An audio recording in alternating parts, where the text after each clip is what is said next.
बीजक रमैनी प्रकरण की 5वीं रमैनी।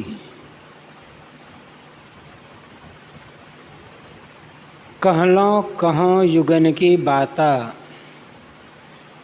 भूले ब्रह्म न चिन्हे बाटा। हरिहर ब्रह्मा के मन भाई, बीबी अक्षर ले युक्ति बनाई। बीबी अक्षर का कीन बंधाना,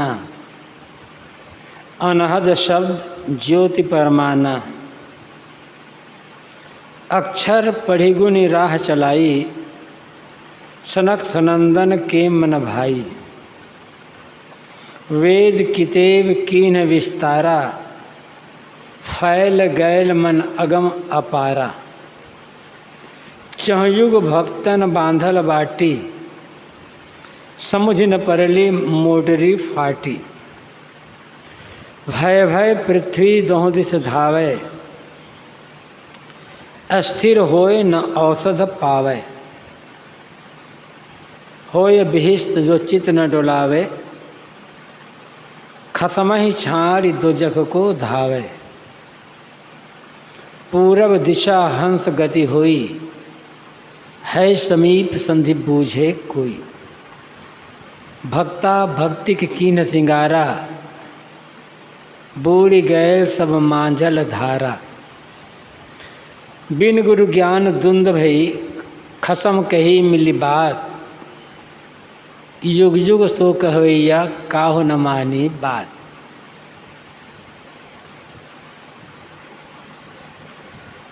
कहलों कहों युगन की बाता। सदगुरु कबीर कहते हैं,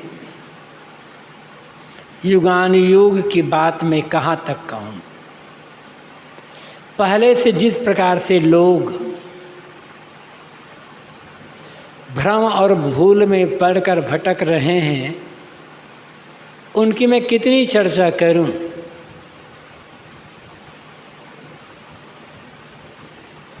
तथ्य यह है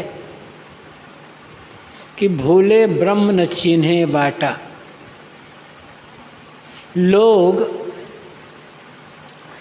ब्रह्म की वास्तविकता को भूल गए, इसलिए कल्याण का मार्ग समझ नहीं पाए।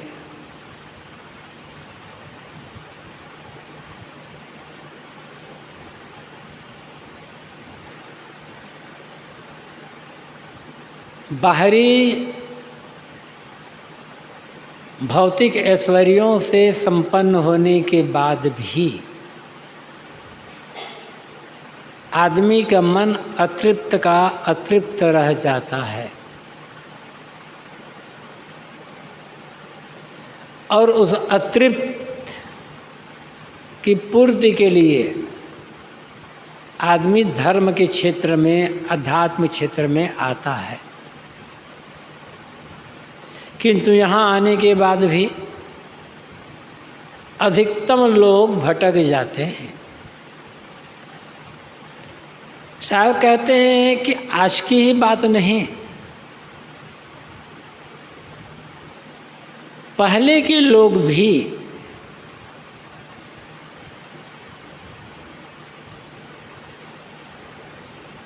ब्रह्म को भूल गए। भूले ब्रह्म को भूल गए, ब्रह्म को समझ नहीं पाए। आज जिस समय हम जी रहे हैं 21वीं शताब्दी में, समझ सकते हैं कि देवी देवता ईश्वर ब्रह्म आदि के नाम पर कितना अधिक भटकाव है। देवी देवता या ईश्वर ब्रह्म परमात्मा की वास्तविकता क्या है, इसे समझने को कितने लोग तैयार हैं, कितने लोग समझना चाहते हैं। सुन लिए हैं बस, या कुछ शास्त्रों को पढ़ लिए हैं,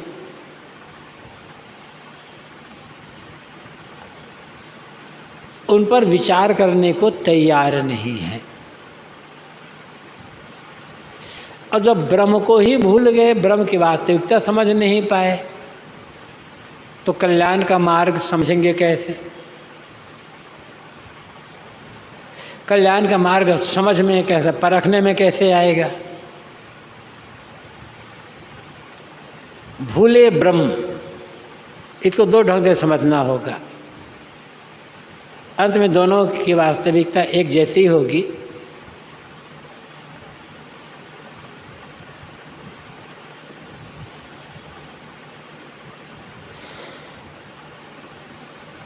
लोग अपने को ब्रह्म तो माने,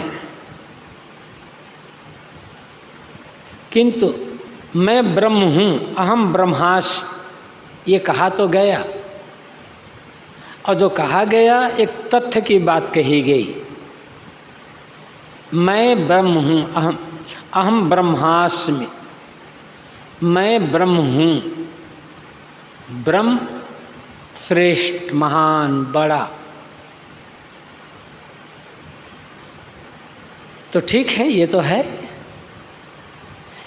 इसका अर्थ इतना ही कहा दिया जाए कि जो जीव है, जो कह रहा है कि मैं ब्रह्म हूँ, वही ब्रह्म है, और उसने अब अपने ब्रह्मत्व को समझ लिया जाए, समझकर उसमें स्थित हो जाए,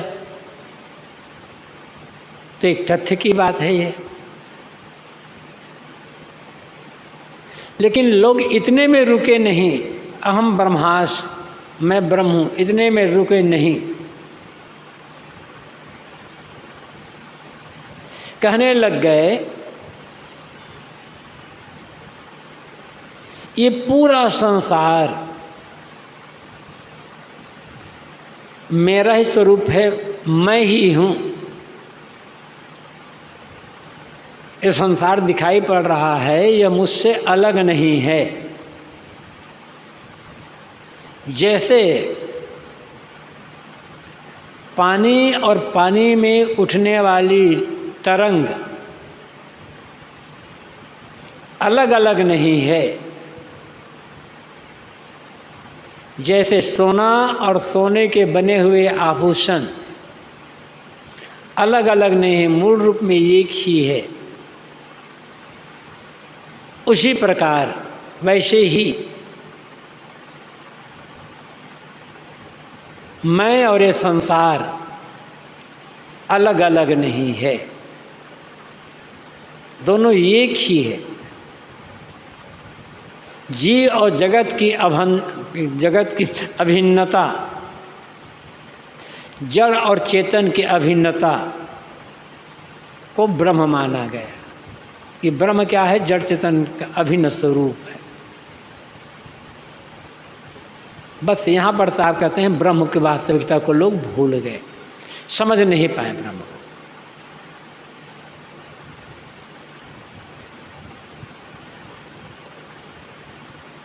जड़ और चेतन दोनों एक कैसे हो सकते हैं, जब ब्रह्म अखंड है, निरवयव है, निर्विकार है,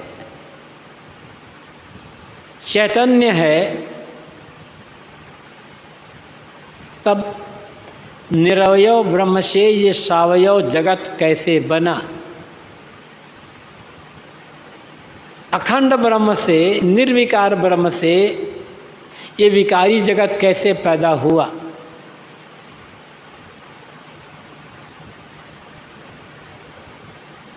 यदि क्योंकि संसार विकारी है, परिवर्तनशील है, तो ये मानना पड़ेगा फिर ब्रह्म भी विकारी और परिवर्तनशील हो जाएगा, फिर वो शुद्ध नहीं रह जाएगा।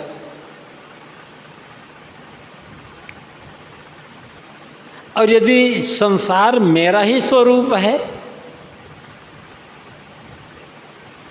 संसार और मैं दोनों अलग अलग नहीं हैं, अलग हो नहीं सकते। जैसे पानी की शीतलता को अलग नहीं किया जा सकता, पानी और उसकी लहर को अलग नहीं किया जा सकता, ऐसे ही यदि संसार को मुझसे अलग नहीं किया जा सकता तो संसार मेरे दुख का कारण ही नहीं बनेगा, और दुख का कारण ही नहीं बनेगा, संसार से मुक्ति लेने की आवश्यकता क्या है फिर? मुझसे अलग कुछ है जो मेरे लिए दुख का कारण बनता है। यदि हम दुखी नहीं हैं, मैं दुखी नहीं हूँ, तो किसके लिए त्याग वैराग का मार्ग है? किसके लिए ये संयम, साधना, भक्ति, पूजा आदि की आवश्यकता है? साहब कहते हैं जड़ और चेतन को, जीव और जगत को एक मान करके लोग भूल गए, ब्रह्म को समझ नहीं पाए। भूले ब्रह्म, जिसको मैं खोज रहा हूँ वो मैं ही हूँ, ये समझ नहीं पाए। जिस परमात्मा को, जिस ब्रह्म को, जिस खुदा गाड को, जिस भगवान को खोज रहा हूँ मैं, वह मुझसे अलग नहीं है, मैं ही हूँ, समझ नहीं पाए। अपने स्वरूप को भूल गए। और जो आदमी अपने स्वरूप को ही भूल गया, कल्याण का मार्ग समझ कैसे पाएगा? न चिन्हे बाटा साहब कहते, इसलिए लोग चिन्ह नहीं पाए कि कल्याण का मार्ग क्या है, शांति का, आत्मस्थिति का मार्ग क्या है, समझ नहीं पाए। अब मार्ग ही गलत पकड़ लिए तो कितना भी चलो मंजिल तक पहुंचना मुश्किल। सही मार्ग पर कोई धीरे धीरे भी चले तो मंजिल तक पहुंच सकता है। मार्ग गलत पकड़ लिए, कितनी तेजी से चले, मंजिल तक पहुंचना असंभव। और साहब कहते हैं ये आज की ही बात नहीं है, युगान युग की बात है। बहुत प्राचीन काल से लोग ब्रह्म के को, अर्थात जो महान है, श्रेष्ठ है, उस श्रेष्ठ तत्व को, आत्म तत्व को समझ नहीं सके। इसलिए लोग कल्याण मार्ग को परख नहीं पाए और ब्रह्म में पढ़ करके साधना तो बहुत किए, लेकिन जिसके लिए साधना करते रहे वह आत्म शांति प्राप्त न हुई। हरिहर ब्रह्मा के मन भाई, बिबी अक्षर ले युक्ति बनाई। हरिहर ब्रह्मा, ब्रह्मा विष्णु महादेव, सतोगुणी, रजोगुणी और तमोगुणी, ये तीन प्रकार के मनुष्य, इन लोगों को भी वही बात अच्छी लगी कि परमात्मा हमसे अलग है, ब्रह्म हमसे अलग है, और सब कुछ जो है ये जड़ चेतन जो कुछ दिखाई पड़ा सब ब्रह्म रूप ही है।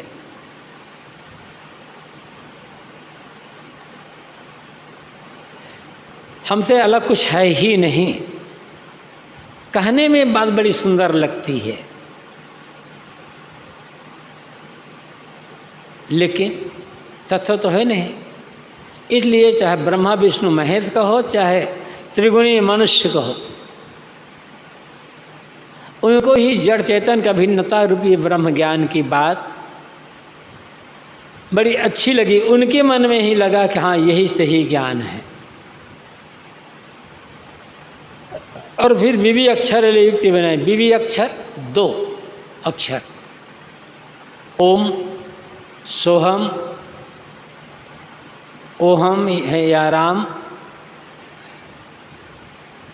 उस ब्रह्म को समझने के लिए, ब्रह्म को प्राप्त करने के लिए दो अक्षरों को लेकर साधना करने लगे। दो अक्षरों के जप से भवसागर से पार होने के लिए युक्ति खोजे, युक्ति बनाए, उपाय खोजे कि ये ओहम या सोहम या राम, ओम, इन नामों का जप करने से हम संसार सागर से पार हो जाएंगे। और शिकले साहब आगे कहते हैं बीवी अक्षर का कीन बंधाना। इन दो अक्षरों के जप का एक नियम बना दिया गया। बंधाना एक रूपरेखा तैयार करना, नियम बनाना, परिपाटी बना लेना, परंपरा चलाना।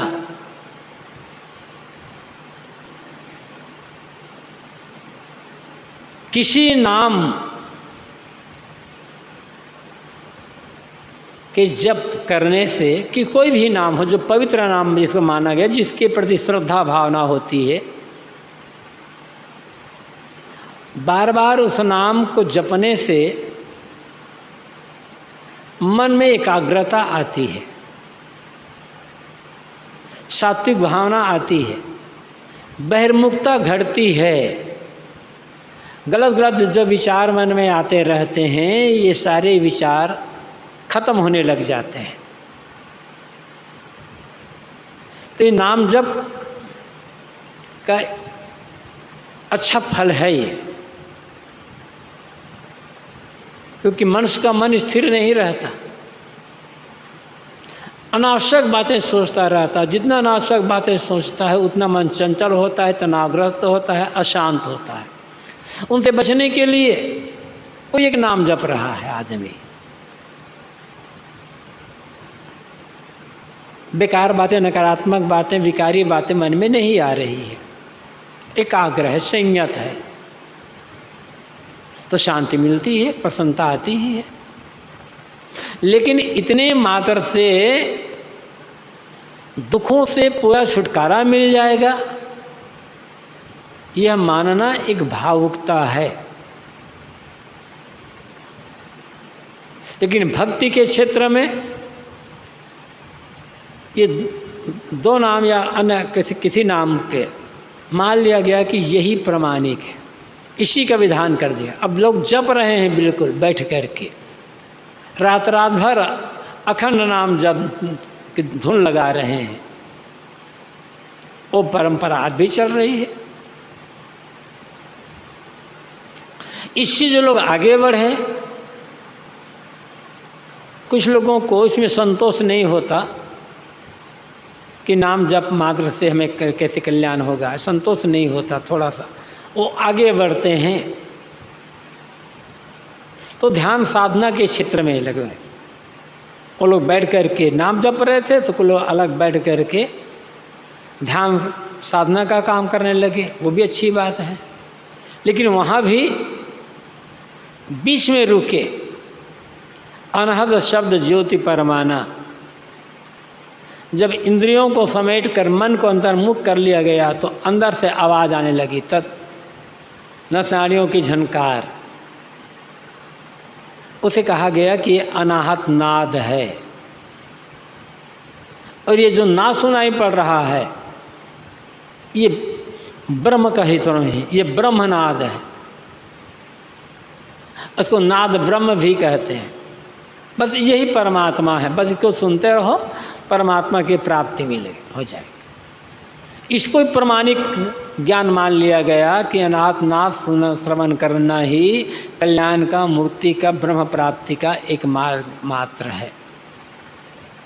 कुछ लोग अनाथ नाथ तो नहीं सुने, आंखें बंद किए, मन इंद्र समेटे, तो भ्रिकुटी में, मस्तक पर या अंदर ज्योति दिखाई पड़ी, वो भी आँखों की ही गर्मी है। जोर से आँखें नीचे तो चमचम दिखाई पड़ जाता है, या कल्पना कर ज्योति दिखाई पड़ती है। कोई लोग मानिए लिए कि ज्योति ब्रह्म है, ब्रह्म ज्योति है। ब्रह्म तो प्रकाश स्वरूप है, और जो ज्योति दिखाई पड़ रही है वो ब्रह्म का ही रूप है। उसी को मान लिए कि यही प्रमाणिक ब्रह्म है, बस इस ज्योति दर्शन करने से ही हमारा बेड़ा पार हो जाएगा। तो चाहे नाम जप हो, चाहे अनाहत नाद श्रवण करना हो, या ज्योति दर्शन करना हो, ये मन की एकाग्रता के लिए ध्यान साधना की शुरुआत में एक अच्छी साधना है, एक अच्छा आलम्बन है। लेकिन ये चाहे हम नाम जपें, चाहे नाद सुने या ज्योति देखें, है इंद्रियों का विषय। ये ब्रह्म नहीं हो सकता, क्योंकि इन इंद्रियों से पकड़ने में आया हुआ है। और कहा गया है यह चक्षुषा न पश्यति येन चक्षुंसि पश्यति तदेव ब्रह्मत्वमिद्येदमुपास्ते। जिसे आँखें नहीं देख सकती किंतु जिसकी सत्ता से आँखें देखने में समर्थ होती है, उसको तू ब्रह्म जान। और आँखों से देखकर जिसकी उपासना करता है वह ब्रह्म नहीं है। यश श्रोते न शृणोति यश श्रोतमितम सुदम तदे ब्रह्मत्व विद्धि नेदम यदमुपास्ते। जिसे कान द्वारा सुना नहीं जा सकता किंतु जिसकी सत्ता से कान सुनने में समर्थ होता है उसको तू ब्रह्म जान, और कानों से सुनकर जिसकी तू उपासना करता है वह ब्रह्म नहीं है। ये उपनिषद का ही वचन है। तो नाद श्रवण कान से होता है, ज्योति दर्शन नेत्र से होता है, ये तो एक आलंबन हुआ ना। ये ब्रह्म कैसे हो सकता है? लेकिन कुछ लोगों ने दो अक्षरों के नाम जप का विधान किया, कुछ लोगों ने अनाहतनाद को प्रमाणिक ब्रह्म माना, और कुछ लोगों ने ज्योति दर्शन को मान लिया कि यही ब्रह्म का रूप है, ऐसे में ही भूल गए। अक्षर पड़ी गुनी राह चलाई सनक सनंदन के मन भाई। कुछ लोगों ने शास्त्रों के पढ़ने गुनने का रास्ता चलाया कि बस शास्त्र अध्ययन करो, शास्त्र भगवान की वाणी है, ये अधिक अधिक जितना शास्त्र को अध्ययन करोगे और उसको मनन चिंतन करोगे बस उतने में ब्रह्म की उपासना हो जाएगी। ये ध्यान साधना बड़ी कठिन बात है, त्याग तो बड़ी कठिन बात है। शास्त्रों को पढ़ गुण करके राह चलाई, अनेक लोगों ने अनेक मार्ग चलाए, कोई भक्ति मार्ग चलाया, कोई ज्ञान मार्ग, कोई कर्म मार्ग, कोई योग मार्ग, और उसमें भी अनेक प्रकार की शाखाएं उपशाखाएं चली। सनक सनंदन के मन भाई, सनक सनंदन सनातन सनत कुमार अर्थात जो व्यक्त मार्गावलंबी है उन लोगों के मन में भी यही बात अच्छी लगी कि शास्त्रों में जो बात कही गई है, जो निर्देश दिया गया है उसको ही मानना और उसके अनुसार से ही भक्ति साधना का काम करना यही ठीक है। शास्त्र अध्ययन की आवश्यकता है, उससे रास्ता मिलता है, प्रेरणा मिलती है, भ्रम की काई हटती है, सत्य का बोध होता है। लेकिन शास्त्र अध्ययन करना मात्र पर्याप्त नहीं है जब तक वैसी रहनी ना हो और स्वरूप का बोध ना हो। शास्त्र में तो बहुत सारी बातें हैं, शास्त्र पढ़ कर ही लोग अपने को जड़ चेतना भिन्न ब्रह्म मानते हैं, शास्त्र पढ़ कर के ही लोग अपने को किसी अंशी ईश्वर का अंश मानते हैं, शास्त्र पढ़ कर के ही लोग अपने मान लेते हैं कि हम तो किंचिज्ञ हैं, अल्पज्ञ हैं। ये सब शास्त्र अध्ययन फल है। शास्त्र अध्ययन की आवश्यकता है, किंतु विवेक पूर्वक अध्ययन करने की आवश्यकता है, परख करने की आवश्यकता है। बिना परख किए आदमी भटक जाता है। तो अनेक शास्त्रों को पढ़ गुण करके लोगों ने अनेक प्रकार के मार्ग चलाए, और सनातन जैसे जो विरक्त मार्गावलंबी हैं उनके मन में भी वही बात अच्छी लगी कि शास्त्रों में जो कहा गया है वो सब ठीक है, उसके अनुसार ही काम करना, उससे विरुद्ध नहीं चलना है। वेद कितेब किन्ह विस्तारा फैल गैल मन अगम अपारा। वेद और किताब का विस्तार किया गया। पहले 4 वेद बने, ऋग यजुर साम अथर्व। फिर इसकी व्याख्या करने के लिए ब्राह्मण, आरण्यक, सूत्र, ग्रंथ और उपनिषदें, महाकाव्य, कितना विस्तार होता चला गया। उधर इंजील, तौरेत, जबूर, हदीस और कुरान और पता नहीं कितने कितने उधर वहाँ भी चले। अर्थात वेद साधना पर अनेक प्रकार के ग्रंथ बने और फैल गैल मन अगम अपारा। उन अगम अपार जो वाणी है, वाणी का जाल, उनको पढ़ करके आदमी का मन उसी में भूल गया, भटक गया। इस वाणी जाल को काट करके सत्य को समझने का प्रयास लोग नहीं कर पाए। एक तो लोगों के पास उतनी समझ नहीं होती कि क्या सच है क्या झूठ है, यह निर्णय कर सके। दूसरी बात है, ये कहा गया है कि ये जो शास्त्र हैं या तो ईश्वरीय वाणी है या आप्तवाणी है। आर्थ पुरुषों द्वारा कहा गया है और ईश्वरी वाणी आप्तवाणी पर विचार नहीं किया जाना चाहिए, विचार नहीं किया जा सकता है। इस पर विचार करना ईश्वर द्रोह या धर्म द्रोह है। तो फिर आदमी डर गया। इसलिए अंदर स्वीकृति न होने पर भी, बात समझ में न आने पर भी लोग तर्क नहीं कर पाए। आज भी लोग तर्क नहीं कर पाते हैं जब है, तो पहले के लोग क्या करेंगे। तो साहब कहते हैं वेद किताब के नाम पर अनेक प्रकार के शास्त्र बने, उनको खूब विस्तार हुआ, उनको पढ़ पढ़ करके अगम अपारवाणी जाल में लोगों का मन भटक गया। उस जाल को काट करके सत्य का निरूपण नहीं कर पाए। चहुयुग भक्तन बांधल बाटी, चारों युगों में भक्तों ने बांधल बाटी, भक्ति का मार्ग बांधा, भक्ति करने का विधान बनाया। सब समय मनुष्यों के मन में भक्ति की भावना रही है। अब भक्ति का जो आलंबन है वो बदलता रहा, बात अलग है। पहले भक्ति का आलंबन कुछ और था। वैदिक ग्रंथों को पढ़ने से पता चलता है कि भक्ति का आलंबन प्राकृतिक शक्तियाँ थी। प्राकृतिक शक्तियों को दैव मान करके वैदिक ऋषि उनकी उपासना करते थे। फिर धीरे धीरे अनेक अवतार आते गए, मूर्तियाँ बनती गई, चित्र बनते गए, नदी नाले पेड़ पहाड़ आलंबन बनते गए। एक ही आलंबन थोड़ा है। आज भी देखो भक्ति के कितने कितने आलंबन हैं। तो सब समय से चारों युग, यह चारों युग का मतलब सतयुग त्रेता द्वापर कलयुग नहीं है, सब समय लोगों ने भक्ति का विधान किया कि हमसे अलग कोई एक सुप्रीम पावर है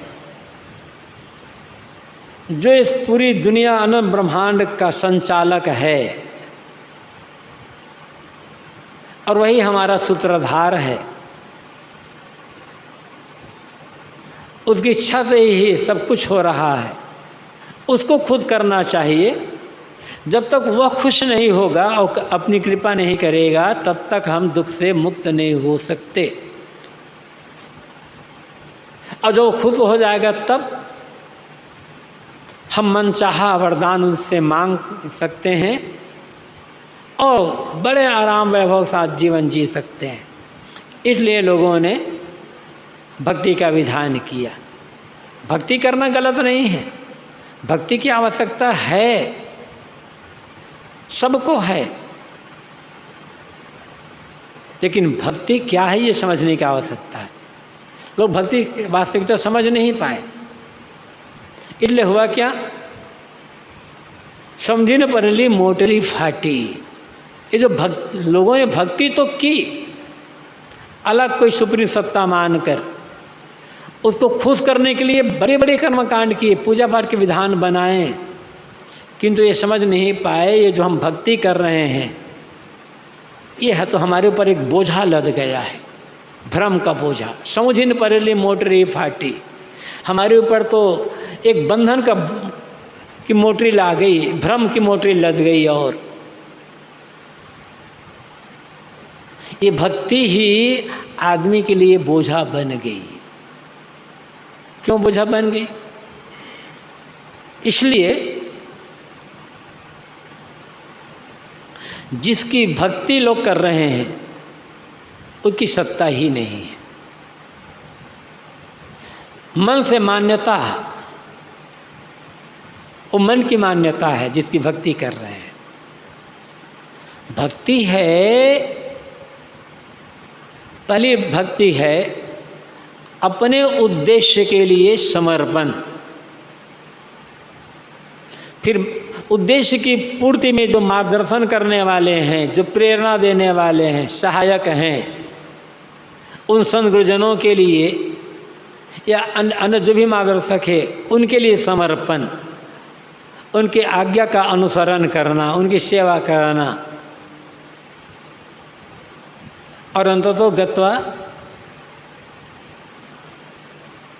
स्वस्वरूप अनुसंधान करके आत्मस्थित होना, यह भक्ति है। मन की सरलता, कोमलता, विनम्रता। लेकिन इस भक्ति से मतलब नहीं खाली पूजा पाठ, नाम जप, हवन, किसी को खुश करने की भावना। आज भक्ति का अर्थ हो गया है किसी को खुश करो और खुश करके उससे मनचाहा वरदान प्राप्त करो। साहब कहती तो ये भ्रम की मोटरी है तुम्हारे ऊपर, ये भक्ति नहीं रह गई, ये भक्ति तो तुम्हें बांधने वाली होगी, बंधन का कारण बन गई। इस कल्पना को, भ्रांति को तुम छोड़ नहीं पा रहे हो, बस इस भ्रम की मोटरी तुम्हारे सिर पर लदी हुई है। इसलिए हुआ क्या, भय भय पृथ्वी दहों दिस धावे। ये पृथ्वी पर के लोग भयभीत हो करके दोनों दिशा में सब तरफ दौड़ लगा रहे हैं, कोई तो हमारा रक्षक बनेगा, कोई तो रक्षक होगा हमारा। सब तरफ दौड़ रहे हैं, सब तरफ भयभीत। लोग भक्ति तो कर रहे हैं, कैसे भक्ति कर रहे हैं? अधिकतम लोग भक्ति करते हैं या तो भय में, भयवश होकर, या लोभवश करके। भय है कि जो कुछ हमें मिला है छूटने ना पाए,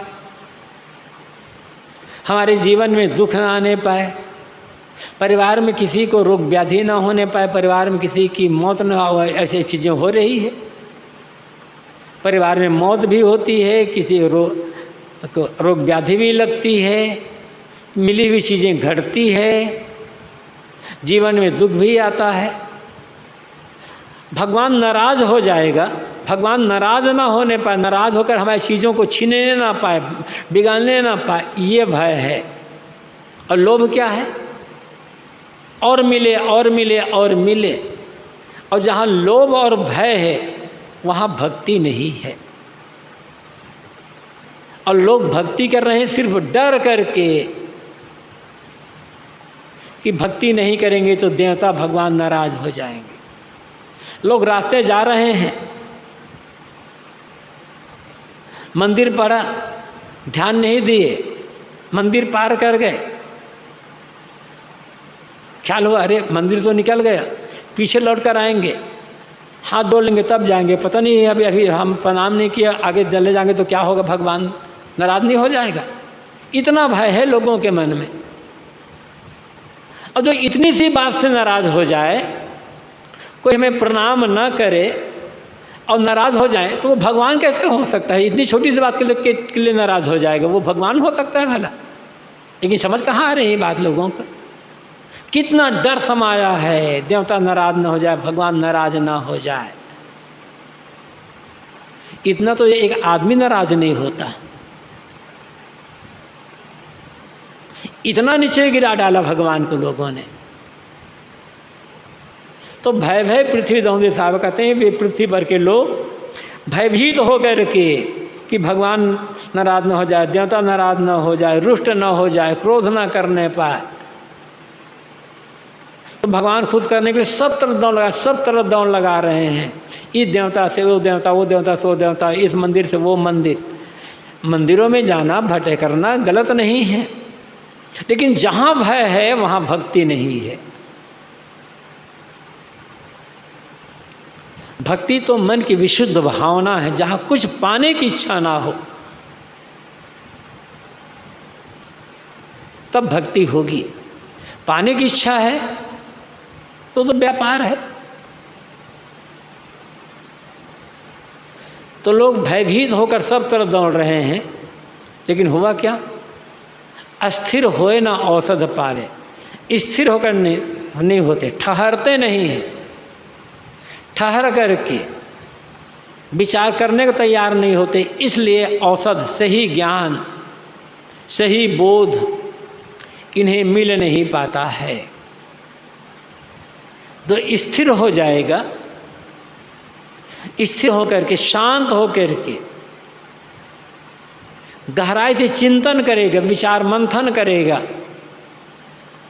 तब उससे औसत मिलेगी, मतलब सही ज्ञान मिलेगा, तब बात समझ में आएगी।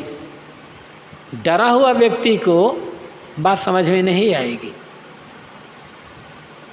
लोभी व्यक्ति को सही बात समझ में नहीं आएगी। लेकिन लोग स्थिर होना चाहते नहीं हैं, रुक करके गंभीरता से विचार करना पसंद ही नहीं करते। तो सच्चा बोध कहाँ मिलेगा, सही रास्ता कहाँ से मिलेगा? और जो सच्चा बोध ही नहीं मिला, अबोध की स्थिति है, तो अबोध स्थिति में जो कुछ भी किया जाएगा अपने लिए दुखदाई ही होगा।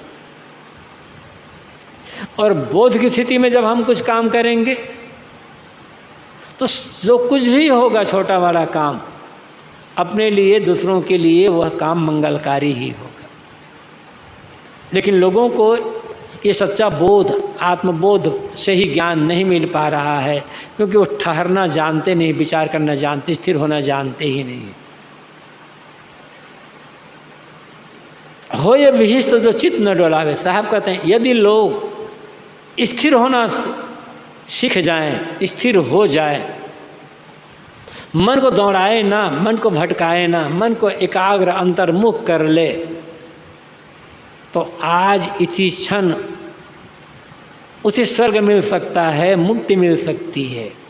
जिसके लिए भयभीत होकर दुनिया भर का चक्कर लगा रहे हैं और मन इनका शांत नहीं हो रहा है, यदि मन को शांत कर ले, स्थिर कर ले, तो आज वो चीज़ मिल जाएगी जहाँ है वहीं पर। एक छोटा सा सूत्र है, ये सुप्ति कहना चाहिए, होए विहिष्ट तो चित्त न डोलावे। इसमें सब कुछ साधना की सारी बातें कह दी। चित्त की चंचलता ही नरक है, चित्त की चंचलता ही भवबंधन है, चित्त की चंचलता ही दुख का कारण है। जितनी समस्याएं, मानसिक समस्याएं जो है, उसके मूल में है चित्त की चंचलता। जिसका चित्त चंचल है वो कहीं चला जाए, मानसिक समस्याओं से, मानसिक कष्टों से वो छुटकारा नहीं पा सकता है। और जिसका चित्त स्थिर हो गया, शांत, उसके लिए कोई मानसिक समस्या रही नहीं गई। बाहरी समस्या है, पैसे की कमी है या गर्मी है, सर्दी है, वो तो प्राकृतिक है, आती जाती रहती है। स्थायी रहने वाली समस्या तो मानसिक समस्या है, उसके मूल कारण है चित्त की चंचलता। साहब कहते हैं तुम यहाँ दुनिया भर में बहुत दौड़ लगा रहे हो, फिर भी तुम्हें कोई औसत नहीं मिल पा रही है। अरे बैठो, मन को शांत करो, एकाग्र अंतर्मुख करो, आज ही औसत मिल जाएगी, आज ही विहिष्ट की प्राप्ति होगी, स्वर्ग मिल जाएगा, तुम्हें मुक्ति मिल जाएगी। भटक कहाँ रहे हो? जिस किसी साधन से चित्त की चंचलता को दूर करना होगा, चित्त की चंचलता मिटी, दुख खत्म। लेकिन खत्म ही छाड़ी दोजख को धारे। साहब कहते हैं लेकिन लोग अपने चित्त को स्थिर न बना करके सब तरफ दौड़ते हैं। अब कैसे दौड़ रहे हैं? खसम को छोड़ करके। खसम मालिक, सबका मालिक, सबका स्वामी, जो अपना आत्मा भाव है, अपना आत्मा, अपना स्वरूप है, उसी छोड़ करके परमात्मा पाने के लिए लोग दुनिया भर के चक्कर लगा रहे हैं। जो देवताओं का देवता है, जो ईश्वरों का ईश्वर है, परमात्माओं का परमात्मा है, जो हृदय निवासी है, उसको छोड़ करके उसका कहते वो तो तुच्छ है, कुछ नहीं है। बाहर कोई विराट परमात्मा चाहिए, उसके लिए लोग दौड़ रहे हैं। तो ये तो चित्त की चंचलता का ही कारण बनेगा। बाहर दौड़ना चित्त की चंचलता का ही कारण बनेगा, स्थिरता का कारण नहीं बनेगा। तो लोग न तो चित्त को स्थिर करते हैं, न ही अपने आप को समझते हैं। जिसका चित्त चंचल है वह अपने आप को समझ कैसे पाएगा?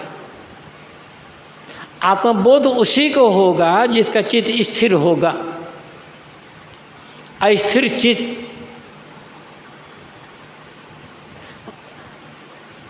कभी अपने आप को समझ नहीं सकता है और नहीं समझेगा, परमात्मा पाने के लिए दौड़ लगाता रहेगा यहाँ से वहाँ तक। पूरब दिशा हंस गति हुई। साहब कहते हैं पूर्व दिशा में हंस की गति होती है। हंस का कल्याण होता है, हंस को मुक्ति प्राप्त होती है।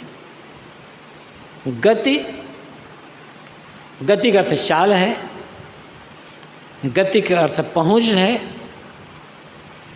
और गति का अर्थ है प्राप्ति, गति का अर्थ मुक्ति। मत की रति गति भूति भलाई, वहाँ भी गोस्वामी जी ने कहा है।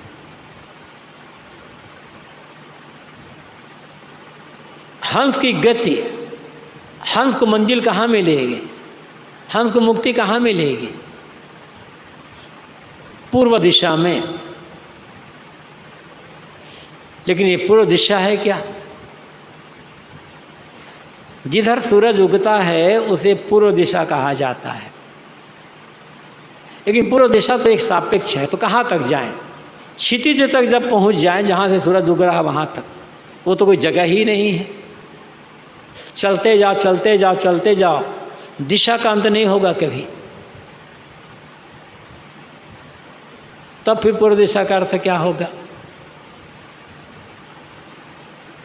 पहले कहा गया है कि जिधर सूरज उगता है उसको पूर्व दिशा कहा जाता है। सूर्य ज्ञान, सूर्य प्रकाश स्वरूप है, प्रकाश ज्ञान का प्रतीक। इसलिए पूर्व दिशा का अर्थ होता है ज्ञान की दिशा, ज्ञान की दशा। इसलिए साहब ने जो कहा है साखी प्रकरण में, बोली हमारी पूर्व की हमें लखे नहीं कोई, हमको तो सोई लखे जो धुर पूरब का हो। मेरी जो बात है पूर्व की बात है, बोली हमारी पूर्व की है, मेरी जो बात है पूर्व ही बोली की बात है, पूर्व। इसलिए लोग मेरी बातों को समझना नहीं चाहते।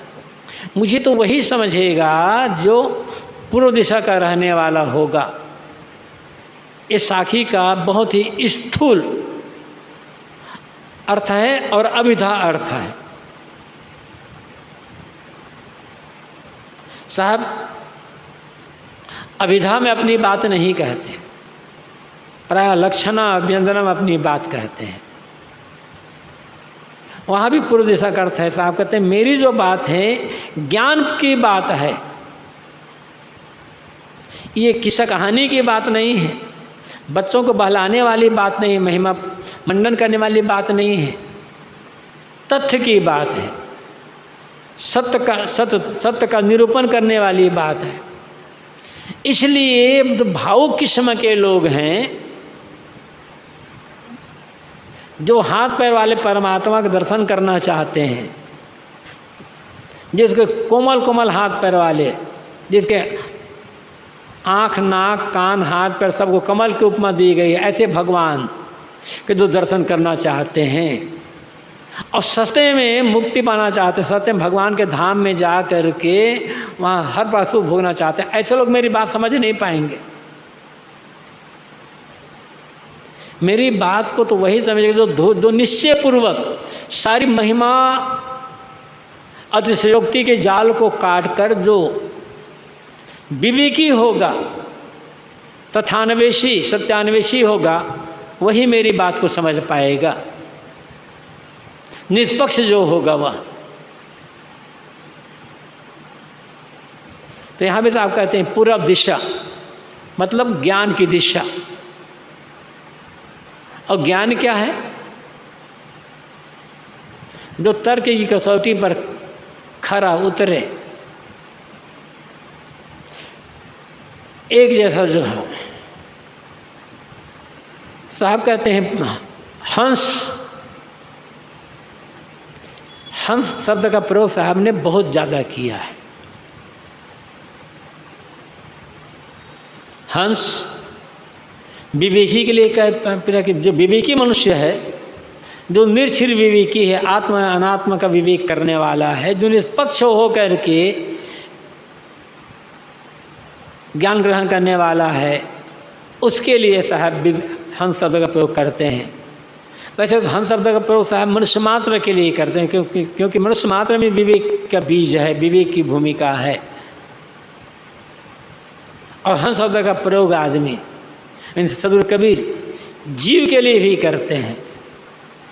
पहले हंस का प्रयोग हंस पक्षी के लिए भी प्रयोग करते हैं, फिर मनुष्य मात्र के लिए, फिर मनुष्यों में विवेकियों के लिए, और अंत में जीव के लिए। तो साहब कहते हैं जीव, हंस की गति, जीव का कल्याण कहाँ होगा? किस समय? ज्ञान की दिशा में।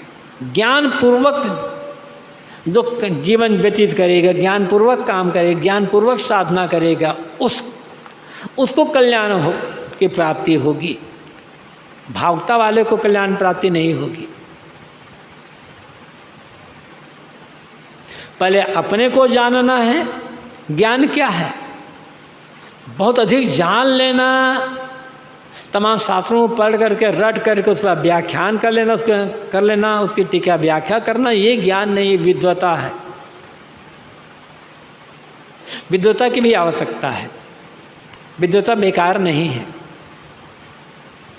लेकिन दुख की निवृत्ति, कल्याण प्राप्ति विद्वता से नहीं होती, ज्ञान से होती है। और ज्ञान किसी को भी हो सकता है, अमुक को होगा अमुक को नहीं होगा ऐसा नहीं, क्योंकि जीव का स्वरूप ही ज्ञान है। ज्ञान क्या है? ज्ञान वह है जो जैसा है उसको वैसा समझना। अपने को पहले तो अपने को समझना, मैं कौन हूँ। फिर अपने दुखों के कारण को समझना, बंधनों के कारण को समझना कि कहाँ से मुझे दुख मिल रहा है, कहाँ से मुझे बंधन मिल रहा है, इन सब को समझना। और समझ करके दुखों और बंधनों के उन कारणों का त्याग कर देना, तब ज्ञान कहलाएगा। और तब ये हंस की गति होगी, जीव का कल्याण होगा। तो पूर्व दिशा हंस गति हुई। साहब कहते हैं पूर्व दिशा में, ज्ञान दिशा में ही, ज्ञान सच्चे बोध में ही, सच्चे ज्ञान में ही जीव का कल्याण होगा। जीव को परमात्मा की प्राप्ति होगी, ब्रह्म की प्राप्ति होगी, खुदा की प्राप्ति, कुछ भी कह लो। तो कल्याण बहुत दूर है या परमात्मा बहुत दूर है? क्या कहते हैं? दूर नहीं है, समीप। वो समीप में है, पास में ही है। किंतु संदीप बुझे कोई, इस भेद को, इस रहस्य को कोई बिरला समझता है समीप, पास में है। ये पास में भी कहना एक तरीका है, कहा जाता है। आखिर हमें कोई शब्द का प्रयोग करना पड़ता है। मुँह को कहाँ ढूंढे बंदे, मैं तो तेरे पास में। वहाँ भी साहब कहते हैं पास में। नीरे न खोजे बतावे दूर, साहब कहते हैं नियर में नहीं खोजते लोग, पास में नहीं खोजते। सब ऐसा बहुत जगह कहा गया है। लेकिन यदि कोई पास में है, मतलब हमसे अलग हुआ ना,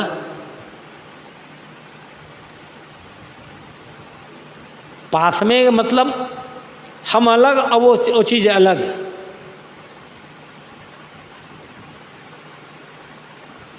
और जो हमसे अलग होगा वो हमारा, वहाँ उसमें हमारी स्थिति नहीं हो सकती है। तो है समीर साहब ये कहते हैं, लक्षणार्थ है, जिस जीव जिस कल्याण को, जिस शांति मोक्ष को पाना चाहता है, जिस ईश्वर ब्रह्म परमात्मा पाना चाहता है, वो खुद स्वयं है। अर्थ यही है लक्षणार्थ में। जीव स्वयं मुक्त स्वरूप है, कल्याण स्वरूप है, शांत स्वरूप है, किंतु संधि बूझे कोई, इस संधि को, इस भेद को कोई बिरला समझता, सोचता है शांति का, कल्याण का धार कोई बाहर है, कोई लोक है, कोई धाम है, कोई परमात्मा है, किसी भी स्थिति होने से कल्याण मिलेगा। ताकत यही तो भ्रम है, यही तो संधि है। इस संधि को समझना और संधि को समझ करके इस संधि की जो भेद वाली बात है इसको त्यागना, यही बड़ी बात होती है। दूर नहीं है, स्वरूप है। सारे भ्रमों का त्याग करने के पश्चात तब वो बात समझ में आएगी। लेकिन लोग इसमें ठहर नहीं पाते, कमजोर दिल है आदमी का। आदमी का मन बार बार भटकता है। थोड़ा सा भी ये तो पता चला कि चलो जान तो लिए, हाँ, कि जिस परमात्मा को मैं पाना चाहता हूँ, जिस शांत मोक्ष पाना चाहता हूँ, मेरा ही स्वरूप मैं ही हूँ। बात पढ़ने से, संतों संगति से, सुनने से बात समझ में तो आ गई, लेकिन इसमें मन स्थिर नहीं हो पाता, दृढ़तापूर्वक ये बात समझ नहीं पाती। थोड़ा सा संकट आया, घबराता है मन, लगता है कोई ना कोई तो होगा। आखिर हम तो सही काम कर रहे हैं, फिर भी दुख क्यों आ गया, हमारी इच्छा की पूर्ति क्यों नहीं होती। डगमगाता है आदमी, और जहाँ डगमगाया फिर किसी का आधार चाहिए ताकि उसका हम सहारा पकड़ सकें। यही गड़बड़ी होती। इसलिए तो आप कहते हैं, भक्ता भक्ति की न श्रृंगारा, बूरी गए सब मांझल धारा। भक्तों ने भक्ति का श्रृंगार किया, भक्ति के नाम पर क्या क्या होने लगा, नाचना कूदना, ये करना वो करना, अनेक प्रकार। उसके अलावा भी नौधा भक्ति जो कही गई है वो भी केवल एक बच्चों का खिलौना जैसा बन करके रह गई है। तो भक्तों ने अपने भगवान को खुद करने के लिए अनेक प्रकार का श्रृंगार किया, अनेक प्रकार के विधान बनाए और मान लिए कि बस ये हमारे कल्याण का मार्ग है, इसी से हमारा बेड़ा पार होगा। लेकिन हुआ क्या, बूढ़ गए सब मांझल धारा, बीच धारा में ही डूब गए। जिसको आधार माने थे और सहारा नहीं बन पाया, क्योंकि वो हो तब तो सहारा बने ना। तो सुनी हुई बात है, अनुभूत बात तो है नहीं, और सुनी हुई बात ठहरेगी नहीं। अनुभूत जो तथ्य होगा वही काम आएगा। इसलिए भक्ति तो बहुत उनके भक्ति करने में, उनके परिश्रम करने में, उनके समर्पण में कोई कसर नहीं है। दिशा गलत होने से मांझल धारा, मन के प्रवाह में ही सब लोग बह गए, अपने ठौर ठिकाना तक पहुँच नहीं पाए, इस सागर को पार नहीं कर पाए। बिन गुरु ज्ञान द्वंद्व भई खत्म कही मिली बात। साहब कहते हैं बिना गुरु ज्ञान के, गुरु ज्ञान सही ज्ञान, तथ्य बोध, सत्य बोध, वास्तविकता, वास्तविक ज्ञान, सच्चा निर्णय युक्त ज्ञान, बिना सत्य निर्णय युक्त सत्य ज्ञान के संसार में द्वंद्व मचा हुआ है। भक्ति के नाम पर, ज्ञान के नाम पर, कर्म के नाम पर, योग साधना के नाम पर हर जगह द्वंद्व है, चढ़ा ऊपरी की बात है, भ्रम है, कल्पना है, अंधविश्वास है, चमत्कार है, ये सब द्वंद्व में ही आए जाएंगे। आखिर द्वंद्व मचा क्यों? खत्म कहीं मिली बात। नाना मत के गुरुओं ने लोगों से मिल करके वही भ्रम, कल्पना, मिथ्या, महिमा की बात बता दी। यहाँ खत्म कर मालिक से जीव के लिए नहीं है, यहाँ खत्म करता है भ्रमिक गुरुओं के लिए। गुरु तो हैं लेकिन भ्रमपूर्ण धारणा में जी रहे हैं, जिनके पास सच्चा बोध नहीं है और जो स्वयं भ्रमित है, लोगों को भ्रम डालने वाली बातें बताएंगे। तो ऐसे ही भ्रमपूर्ण बातें कहने वाले लोग सब समय से ज़्यादा हुए हैं, उनके ज़्यादा बोलबाला, क्योंकि उनकी बातें ज़्यादा मीठी लगती है, सरल जान पड़ती है, इसलिए लोग जल्दी वहाँ आकर्षित होते हैं। तो खत्म लोगों ने, भ्रमिक गुरुओं ने लोगों से मिल करके वही भ्रमपूर्ण बातें कही, इसलिए लोगों के मन में द्वंद्व हो गया, भ्रम, लोगों का मन भटक गया है, द्विधा में लोग पड़े हुए हैं। युग युग सो कहवैया, और वही जो बात है भ्रमपूर्ण बात, युगान युग से सब समय से कहने वाले ज़्यादा हो गए हैं, और बात लोगों के मन में दृढ़तापूर्वक जम गई है, इसलिए काहू न मानी बात। कोई सच्चा बात, कोई आदमी सच्ची बात, सच्चा ज्ञान मानने के लिए तैयार नहीं था। आज भी लोगों को कह दो, अरे बड़े बड़े ऋषि मुनि लोग कहते हैं कि बात झूठी हो जाएगी, वेदशास्त्र में बात लिखी हुई कि बात झूठी हो जाएगी, हजारों लाखों लोग मार रहे हैं कि बात झूठी हो जाएगी। लोग शास्त्र का प्रमाण देंगे, गुरुओं का प्रमाण देंगे, परंपरा का प्रमाण देंगे, हजारों साल का प्रमाण देंगे, विचारने को तैयार नहीं है। इसलिए साहब कहते हैं कि कोई आदमी सही बात नहीं मानता, क्योंकि सबके मन में तो वही बात घुसी हुई है, भ्रमपूर्ण बातें, अंधविश्वास की बात कि कोई हमें तारने वाला होगा, हमारे सुख दुख का देने वाला कोई दूसरा है, बस उसको हम खुश कर लें, बस खुद हमारा बेड़ा पार हो जाएगा। तो इतनी भावुकता में जो लोग जी रहे हैं, सत्य निर्णय की बात वो लोग मान नहीं पाते। इसलिए साहब कहते हैं, कहूँ युगन की बात, मैं युगान युग की बात, जो जिस भ्रम धारणा कल्पना की बात चली आ रही है, उसको मैं कहाँ तक वर्णन करके कहूँ? सही बात सुनने वाले कोई है नहीं, मतलब है सही बात सुनने वाले बहुत थोड़े लोग हैं, पहले थे, आज भी थोड़े लोग हैं, आगे भी रहेंगे। निराश होने की आवश्यकता नहीं है, कहते जाना है। जो जिज्ञासु होगा, सत्यान्वेषी, वो सत्य को समझने का रास्ता होगा। आखिर हमें बताने वाले गुरुजन रहें, बात समझ में आई, हम किसी को बता दें। निराश होने, कभी उन्होंने निराश, जो पूर्व के संत हुए वो निराश नहीं हुए हैं, निराश होने की आवश्यकता नहीं है।